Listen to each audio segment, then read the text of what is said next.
یہ کس نے ہم سے لہو کا خراج پھر مانگا، ابھی تو سوئے تھے ہم مقتل کو سرخرو کر کے۔ محسن نقوی نے زندگی کو بہت قریب سے پرکھا اور قریب سے دیکھا۔ محسن نقوی اپنی پیدائش سے متعلق کہتے تھے، ڈیرہ غازی خان کی پاسماندہ سرزمین، چھوٹا سا شہر اور پھر شہر کا ایک چھوٹا سا بلاک یا محلہ جسے بلاک نمبر 45 یا محلہ سادات کہتے ہیں۔ اس محلے کی ایک چھوٹی سی گلی اور اس گلی میں ایک نیم تاریک مکان، جہاں 5 مئی 1947 کی صبح کی پہلی کرن کے ساتھ دنیا کے بے شمار جانداروں میں ایک معمولی سی جان کا اضافہ ہوا۔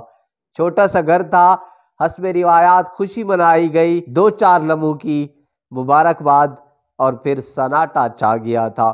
محسن نقوی کے والد کا نام سید چراغ حسین شاہ تھا اور وہ ڈیرہ غازی خان میں زین سازی کا کام کرتے تھے، تاہم بعد میں انہوں نے یہ کام چھوڑ کر گلا منڈی میں سادات آڑت کے نام سے دکان بنائی تھی، جہاں مختلف اجناس کی خرید و فروخت ہوتی تھی۔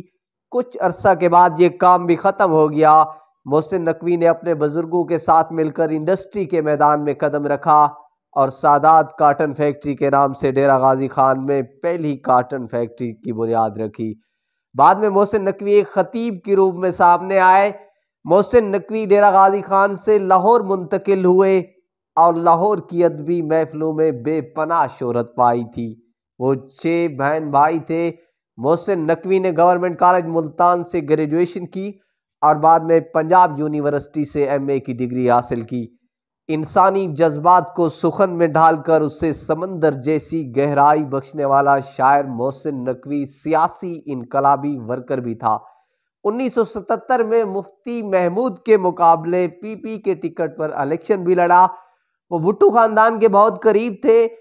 وفات کے وقت محسن بے نظیر بھٹو کے مشیر بھی تھے۔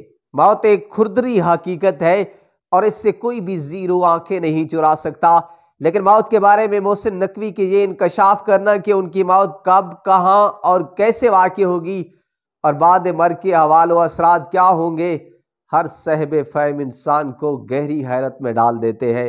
بقول ڈاکٹر محمد امین، محسن نقوی کی شاعری میں بھی موت کی خواہش کا اظہار ہوا ہے اور قتل کا مسلسل ذکر ملتا ہے۔ یہ عجیب اتفاق ہے کہ محسن نقوی کا انجام بھی ایسا ہی ہوا۔ میرے لیے یہ سوال بہت اہم ہے کہ یہ محض اتفاق ہے یا کسی واردات کشف کا نتیجہ ہے۔ اردو ادب کا یہ دمکتا چراغ 15 جنوری 1996 کو مون مارکیٹ لاہور میں اپنے دفتر کے باہر دہشت گردوں کی فائرنگ سے بجھ گیا تھا۔ پوسٹ مارٹم کی رپورٹ کے مطابق 45 گولیاں محسن کے جسم میں لگی تھیں۔ ان کی میت کو ڈیرہ غازی خان لے جایا گیا تھا۔ محسن نقوی ڈیرہ غازی خان کے کربلا معلق قبرستان میں اسود خاک ہے۔ محسن نقوی کے 2 بیٹے اور 1 بیٹی ہوئی۔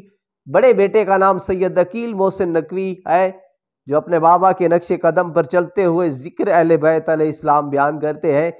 یاد رہے، سید عقیل محسن نقوی بہت اچھے شاعر بھی ہیں۔